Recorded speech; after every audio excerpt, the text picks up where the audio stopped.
All right, everybody, thank you for joining us today. Bear with me. I'm not sure if you can tell I have a slight rasp in my throat. I'm getting over a little bit of sickness. Though I will say my wife, she said that it sounded super sexy, and I was afraid to ask her what she thinks of my normal voice. But nonetheless, we'll get through this together, and we'll have a good interview here with Mr. Let me do a little introduction here for you.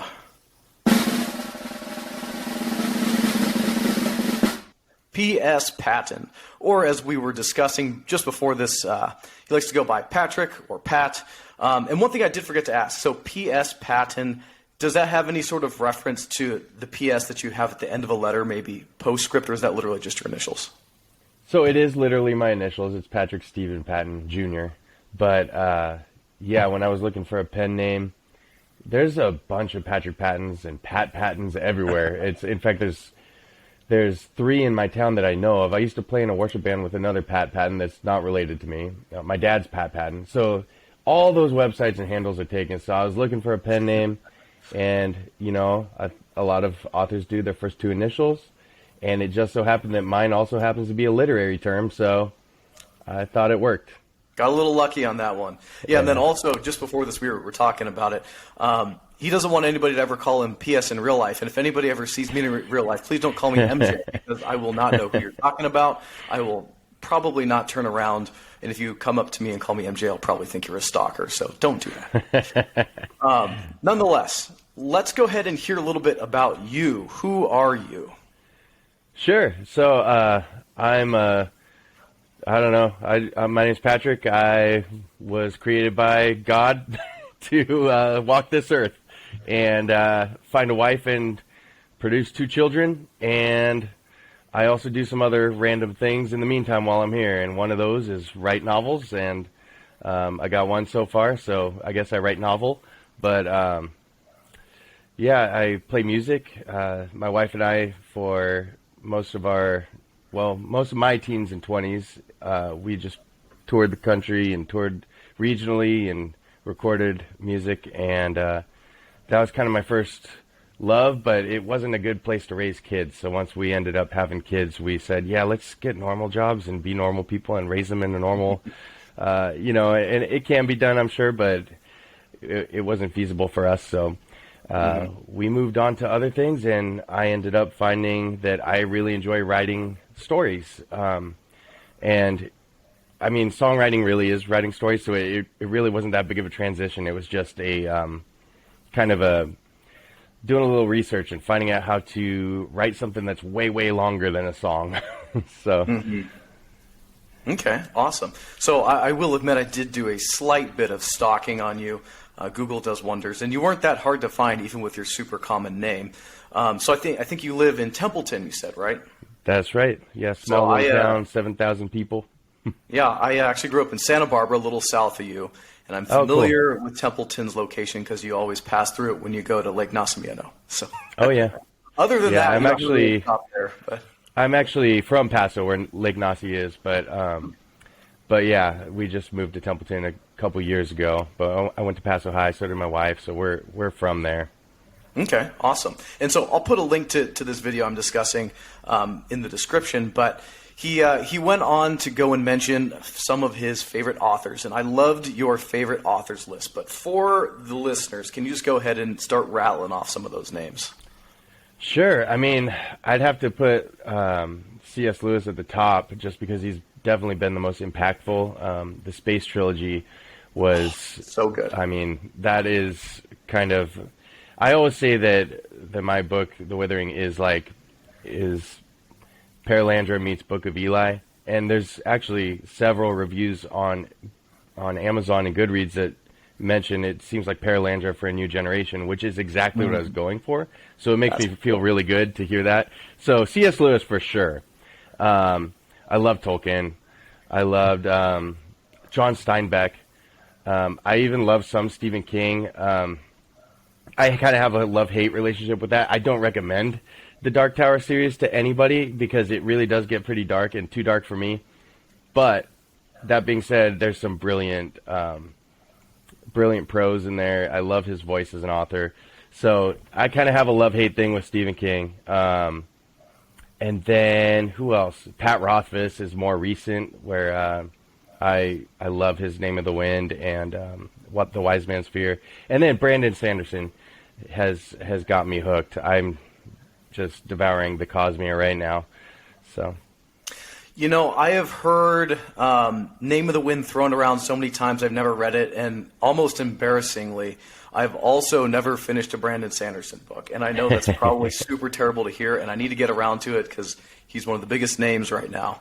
But I'm a fan of some of the older authors, kind of that you mentioned, like the Tolkien and the Lewis. And so let's go back for a second and talk about the space trilogy, because sure. Bear with me again. My voice is a little cracky. So for those of you that are unfamiliar with Lewis's space trilogy, the first one is Out of the Silent Planet, and the second one is Paralandra, and the third one is That Hideous Strength. And so Patrick here just referenced his novel in comparison to Paralandra, which is, without ruining too much, another take on an Adam and Eve story, where one of the main characters gets to interact with Adam and Eve on this new planet and the devil. So tell me how your novel kind of relates to that, or does it relate to other things than what I just mentioned? Okay. So basically, I read the space trilogy in high school, and I'm 36. So, I mean, that was like 20 years ago.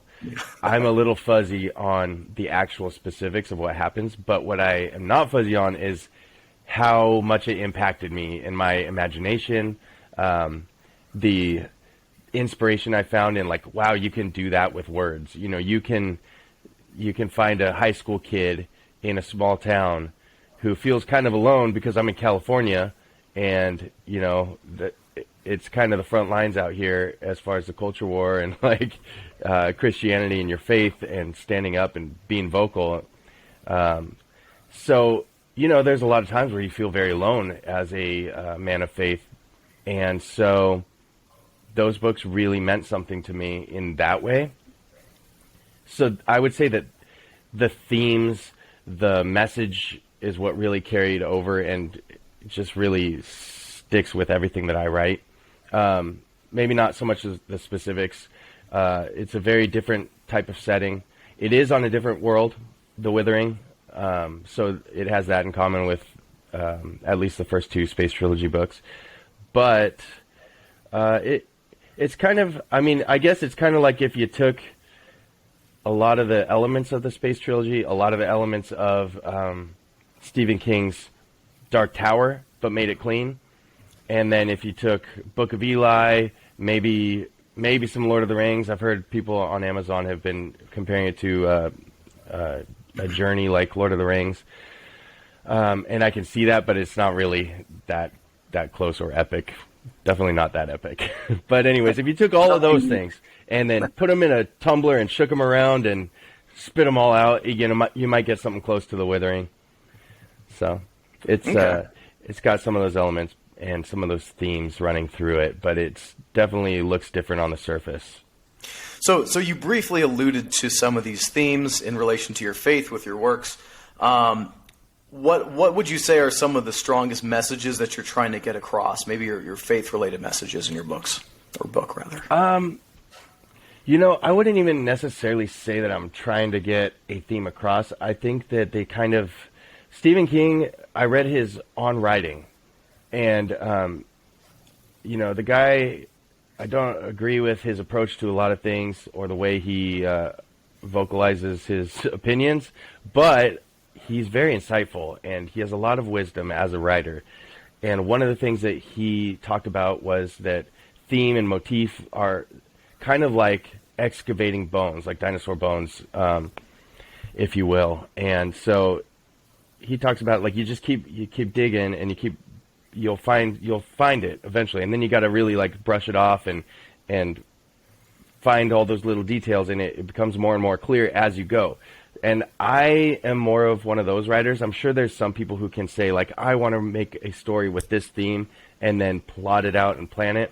But I'm a little bit more discovery when it comes to those things. But the thing that I found after trying very hard and failing many times is that if I just believe the way I believe, and I see the world the way I see it. So no matter what I write, it's going to come out, in the end, there is going to be a theme that is consistent with what I actually believe. Because I probably couldn't write something that was contrary if I tried. It's just who I am, so I'm going to write the truth, and it's going to come out. And, it might be exploring something I didn't really, like an aspect of it that I didn't think about. And I find out a lot about what I believe when I'm writing, but it's going to come out consistent with my core values and beliefs. You are a science fiction and fantasy writer, right? Correct. Okay, so tell me how your book is science fiction and fantasy together. So this one definitely has elements of both. It does take place on another world. It definitely has some quote unquote magic. That being said, it's not very far removed from our real world. If you are a person who believes in spiritual warfare and that there are miracles and even demons and a devil who will be given authority in the last days to perform miracles, as our Bible prophesies, then it's really, I wouldn't even call it fantasy if that's, but it isn't our Bible. It isn't our world. It isn't our end time story. It's a different world, and it's a end times story that runs kind of parallel.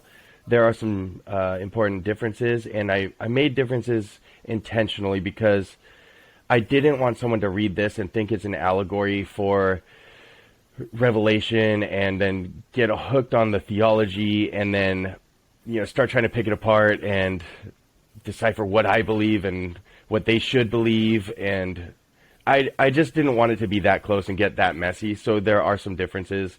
And I also wanted it to be, first, entertainment, and second, have some theological themes. Because, I wasn't coming at this trying to preach. I'm not a pastor. I'm not trying to give a sermon. People have that opportunity to go on YouTube and listen to somebody preach at them anytime they want. When I was in high school, I read Siddhartha, and that was a good book. I really enjoyed that book. And it's about it's been 20 years again, so I'm a little fuzzy, but it did have a lot to do with a faith that is not mine. And while I was able to appreciate the prose, appreciate the story and the craft of that story, I was also able to keep a distance and not feel like I was being preached to, but feel like I was watching a character go on a journey. And yes, it had to do with a faith that is not mine.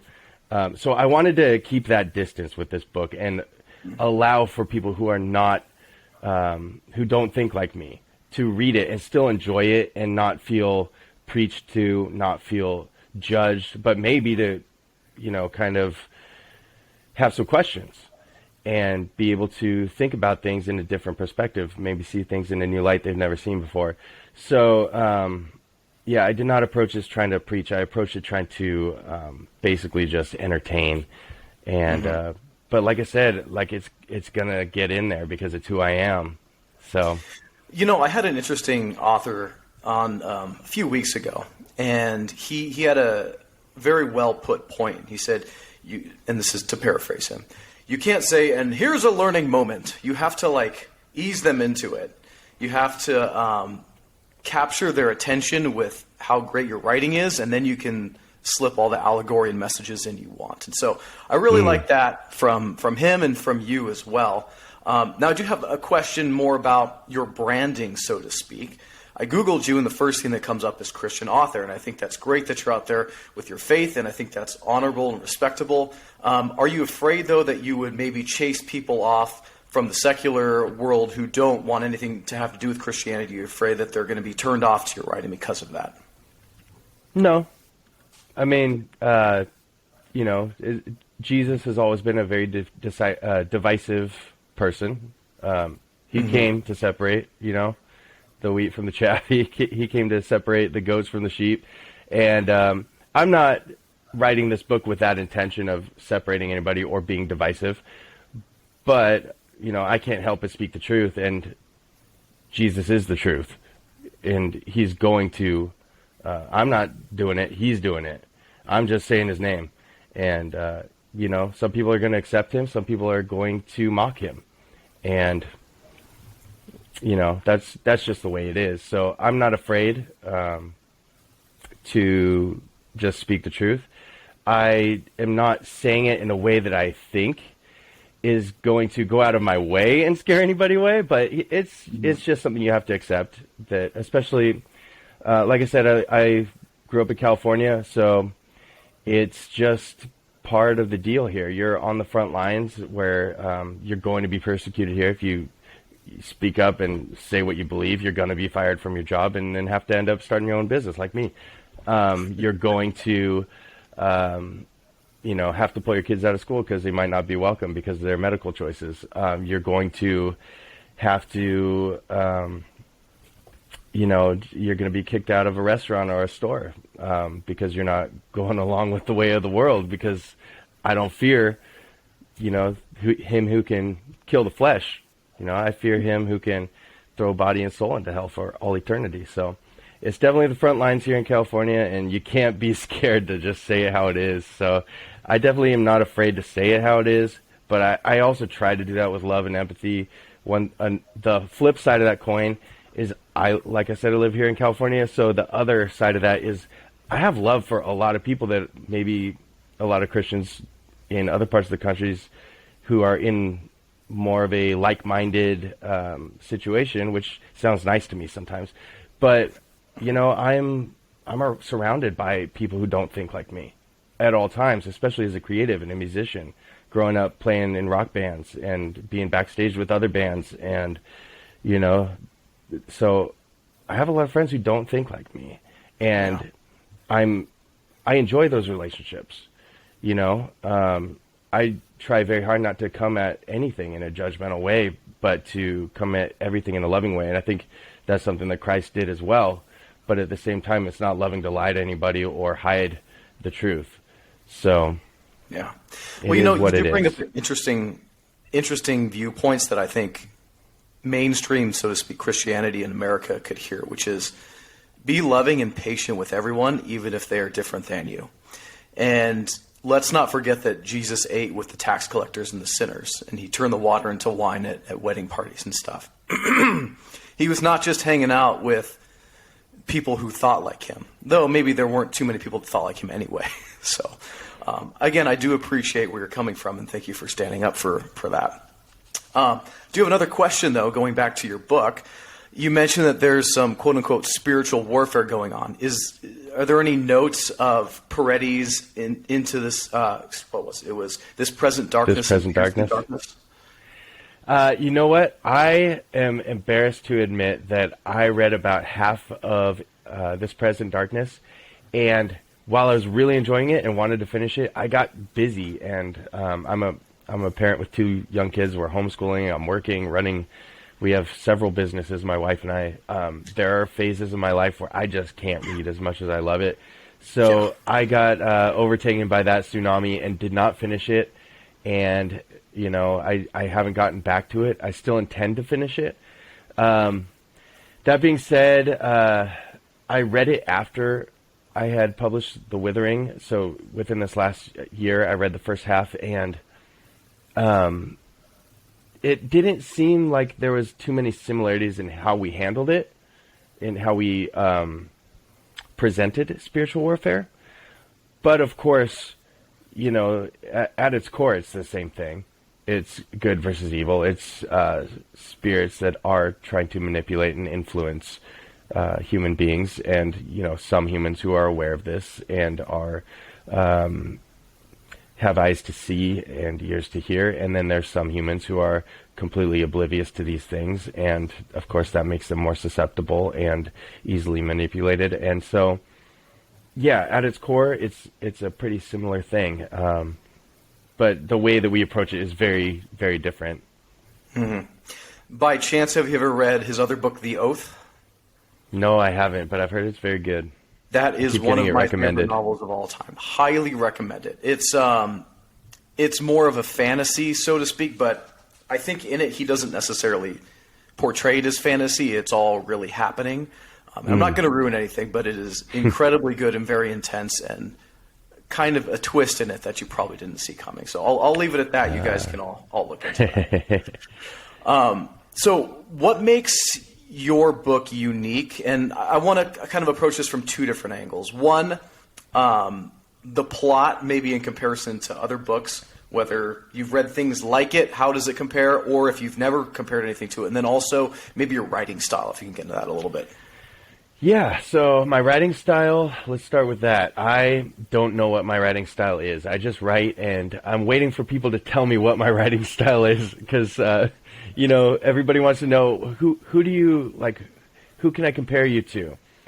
I have no idea, man. If you've read this book and you have some idea of who to compare me to, I would love to know, so that, that would make my job a lot easier. But, it's like, it's really hard to critique yourself fairly and honestly. So I think I've heard that I have quick chapters compared to other authors, which people say makes it a lot easier to they want to just keep going, because like, that seemed like it just flew by and it ended on kind of a suspenseful note. And so I definitely tried to do that. So I guess that's part of writing style. I tried to end each chapter in a part that makes you want to keep going a little bit. It kind of just naturally happened, though, to be honest. I wasn't trying too hard. I just noticed it was happening, and I was like, okay, I like this. Let's keep this up. But as far as what makes it unique and the plot, what makes it stand out from other authors, that's a tough one. I haven't read any other books that feel like this book.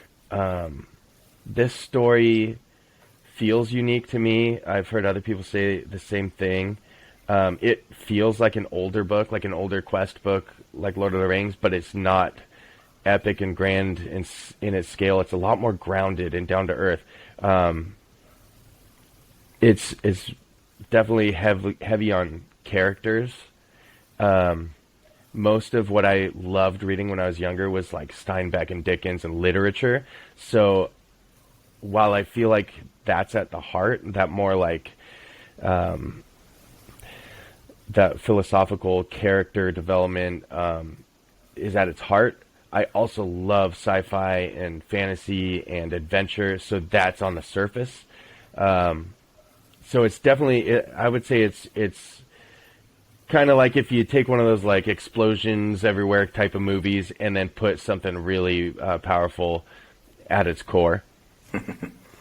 And then as far as the actual plot goes, I think you asked, yeah, there's moments that are kind of a little bit controversial, not in an inappropriate way. What I mean by that is like my editor, for instance, who was fantastic and gave me so much wisdom and helped me make this story what it is. There was one thing in particular we argued about, and it was the ending. So maybe I shouldn't say too much, but let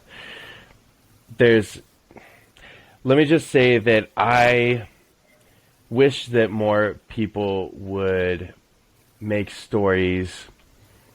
Shoot, how do I say this without giving too much? I don't want to give anything away, so I'm just going to stop there. And I tried. It didn't work out. Well, let's kind of dig into a different part of that conversation then. For us unpublished folk, what does an argument with an editor sound like? Okay, and so argument might be a strong word. I had a very good relationship with my editor, and while we did go a little bit back and forth on one issue, it was only because, to me, if I had changed that particular thing, it would have cut the legs from under the whole theme, the whole point of the story. So that's the only reason that there was one thing that I kind of did stick to my guns on. However, throughout the story, there was some big things that she had me change, and I wasn't opposed to the work. So, like, for instance, there were two main characters that she convinced me that needed to be, like, combined into one. so those are like the big picture things that sometimes change in stories. I hear that's that one in particular, or vice versa, like one character that needs to be split into two. I hear other authors talk about that, and that's a big change because it changes every conversation. It changes so much about. I had to rewrite the entire novel again. I had already written it many times, and so that was very deflating to hear her say, like, this needs to change. And I'm like, yes, you're right. I know it does. So, but it was worth it. And so, yeah, I mean, going back and forth with an editor is a really interesting and rewarding process because usually they know what they're talking about. They're going to give you a lot of advice. I mean, I don't have too much experience. I've worked with 3 editors, and not just on this book, but on other stories as well. So yeah, you have to go into it with thick skin, and I played music my whole life. I'm used to rejection, and you're used to being critiqued and people not understanding what you're getting at, and that's fine. You just have to develop that thick skin and understand that everybody has their own lens through which they view the world, and your story isn't going to quite make sense to everybody. Mm-hmm. It's not going to resonate with everybody, and it's not even going to, some people are just going to not like it. And so you have to just accept that, and when you hear feedback you don't like, you have to really think to yourself, like, okay, does she have a point? Like, am I against this because I don't want to do the work? Am I against this because, I just got attached to this idea? Or am I against this because it really is wrong? It's like, no, the way it is right. So, all of those can be the right answer, but you just have to be honest with yourself. And at the end of the day, you're both trying to make the best product. Yeah. Yeah, I think those are all really 3 good points I've never thought of before. And I think ultimately it ties to our ego, which is, are we good enough, or do we think we're better than other people? And people who have been around the industry longer than we have probably know better than me, at least. I don't know. Maybe there's some prodigies out there. Excuse me. But, yeah, okay. So tell me a little bit about then how you started writing. Did you ever go to school for it? It sounds like you've been reading since you were younger. Did you ever just have this desire in you to write ever since you were young? Yeah, I did. As a kid, I used to make comics. I loved, Saturday morning cartoons. Ninja Turtles were huge. Thundercats and, all those Saturday morning type cartoons. I just loved those. I loved stories. I loved comic books. I used to make my own comic books. First, it was like Spider-Man and Wolverine kind of fan fiction, even though I didn't know that's what it was called then. I was just drawing them and learning how to draw, learning how to make those panels and word bubbles, and then graduated on to making my own characters. I started making claymations, little stop motion things with a video camera.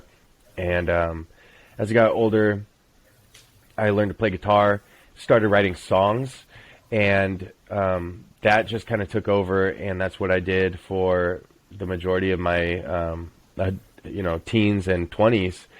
And, I mean, I still do it. I'm still making music. In fact, I have a song releasing on the 17th of February. So, I'm still writing songs, but that has been a big part of my writing. And you'd be surprised how similar songwriting is to writing a novel, to writing a short story. You're telling a story, but it's just the format or the constraints that you have to work with. So obviously a novel, you have a lot of room to build out a world. With writing a song, you have maybe every song structure is different, but let's just say 2 verses and a bridge and a chorus that you can maybe adjust from chorus to chorus a little bit, but it's kind of like a haiku, can I tell a story with this many syllables? So there's lots of ways to tell stories, and, songwriting has been a big part of my learning how to tell stories, and I have a lot of experience with that. So the novel was challenging for me because maybe that's right why I write really quick chapters. So I don't know. And so then tell me about your journey to publication. You mentioned an editor, so are you traditionally published or are you self-published? My publisher is a small indie publisher called Ambassador International. And so basically the way I found them, I had no experience. I still really have very little experience in this industry. I'm just getting my feet wet. And when I was starting to write this story, I mean, I just write because I enjoy writing.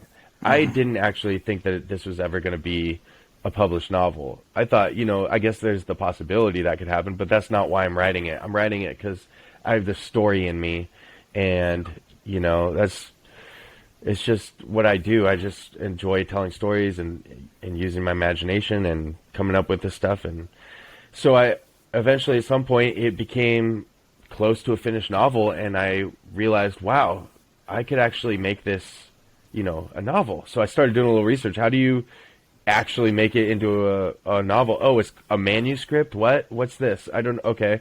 And I'm just learning the very basics, like with this almost finished first draft. And so once I finished my first draft, I started Googling, what do you do with this? Oh, query. Okay, so I start querying. And of course, like, it's not polished at all. It's just a first draft that is so clunky. And I sent it out way too early to everybody, which is like the biggest no-no that everybody, who has any knowledge of this industry is like, yeah, don't do that. You're going to just shoot yourself in the foot. But I didn't know that, so that's what I did. And then after I had queried everybody, and everybody said, either didn't reply or said no, then I learned, oh, okay, you got to do multiple drafts, send it out to beta readers, get feedback, get it just tight and clean and polished, and then think about querying. And you can't really query twice, with the same title. So basically at that point I was like, oh, okay, I'm sure there's somebody out there I haven't queried yet. So I polished it up, got it all ready to go, and that was a lot of work and a lot of time. But I eventually got to the point where I felt good, and I started querying again. But right at that start of that querying session, I found Faith Pitch, which was a pitch party on Twitter. If you don't know what that is, it's basically where certain agents and editors of a certain genre will agree to be part of a pitch party, and people will be able to make pitches throughout the day. Usually it's like you can make 6 pitches throughout the day, and you have to use these hashtags, and that tells us what genre it is. And basically you're pitching to Twitter, and there's people who are in the industry who are following along with certain hashtags that they want to represent. Like, I want to represent children's books, so I'm going to follow hashtag PB or whatever. Or I want to represent Christian fantasy, so I'm going to just follow along with hashtag Christian fantasy all day. Well, I did that for Faith Pitch, was a Christian one, and I got several agents agents and editors asking for my manuscript. I sent it in to 3 of them. I think 2 of them responded, 2 publishers, and one of them I was kind of like, I'm not sure about this one, I'm not feeling it. And then the other one I was like, actually, I really like the way these guys communicate. I feel like we have some chemistry here, and I went with them, and that's Ambassador International. That's super cool. I like that. I've never heard of that Twitter thing, so I'll have to check that out sometime. Yeah, so you can always just Google Twitter pitch parties, and there's a whole host of them. So if you're into horror, there's horror ones. If you're into mystery, there's mystery ones. Okay, awesome. All right. Well, unfortunately, I'm losing my voice. So we're going to have to tie this up here shortly. But we do have a couple more things. Sure. What impact do you want your book to have on all your readers? When I was in high school, like I said, I had found C.S. Lewis and felt very inspired to to do something with my time here on this earth that, I got to be careful how I say this, because I don't think of this in an egotistical way at all, but I guess it can sound like it if I don't say it right, but I don't think that Christ made me to do something that doesn't matter. Like, we're all waves in the sand. Like, I'm just a breath of air, and then I'm gone. But the work that we have to do here, I think, is eternal. I think that the kingdom that we serve is eternal, and so I want the work that I do to be eternal. I want it to make an impact on people's souls, and you can do that in any kind of industry. In a service job where you are doing something that is surface and superficial, you can still make that kind of impact from one soul to another. So I'm definitely not knocking any other careers. But that's why I play music and write songs and write stories, because story is something that resonates with your soul, not necessarily with, your skin, like skincare, or your stomach, food, So it feeds your soul. And so that's really all it is I'm not necessarily wanting my work to be this amazing special work that's held up on a pedestal. I just want to make sure that I'm doing what God called me to do, and He gave me lungs to spread His message, so I'm going to do that through stories and through song, and that's what I was made to do, so that's what I'm going to do, whether or not it's received. Awesome. That's a good mission. And so, finally, would you like to read an excerpt from your novels? Oh, yeah, sure. I think I had intended to find one that would work, and I kind of slacked on that. You know what I'm going to do? I know what I'm going to do. I just stumbled upon this, and I think it's a good spot to do it. So this is actually... Well, I'll just read it. I like to put my songwriting into my stories a little bit. Just have some fun with it. So, go ahead, Nod submitted. You should hear it, Ro. Jima studied Nod. Then Ro, after a moment, sat up tall and took a breath. Okay, the eagle and the serpent. It goes like this. Jima sang with a voice that was plain and pure, like a true north wind piping its cheery way through the Darrows. Before the world was codified, the eagle could not abide. When first breath first man's chest did rise, the eagle reigned from regal skies. He made men tumescent with pride, and women slight, then later wide. He made all creatures dim and wise, then orchestrated their demise. The planet shook, the seas were dried, the bulk of living creatures died. The eagle would the world disband, except the cunning serpent's stand. The sole defender of the land, he slithered north cross desert sand. The tallest mountain did he climb, expostulating eagle's crime. From out his mouth came forth a flame, for eagle's nest did serpent aim. He set the northern sky ablaze, and ushered in the end of days. Alas, the eagle, fraught with fear, didst flee in form of bombardier. A flaming egg the eagle hurled, which bore down on the dying world. The days to come didst come and go, the withering of Noloro. Deliverest thy final blow, a fall to fell all life below. So, if some of that sounded like, I don't think that's right, you're right, because that's kind of the antithesis of the holy book in that world. So that's coming from the enemy's perspective. Just want to clear that up in case there's something in there that you're like, I don't think that was kosher. Well, so I did hear a couple things in there that I wanted to ask about, which was, so in your story, let's just call it your universe, is this universe created by the God that you believe in of this universe, or is it a completely different God or pantheon or anything else?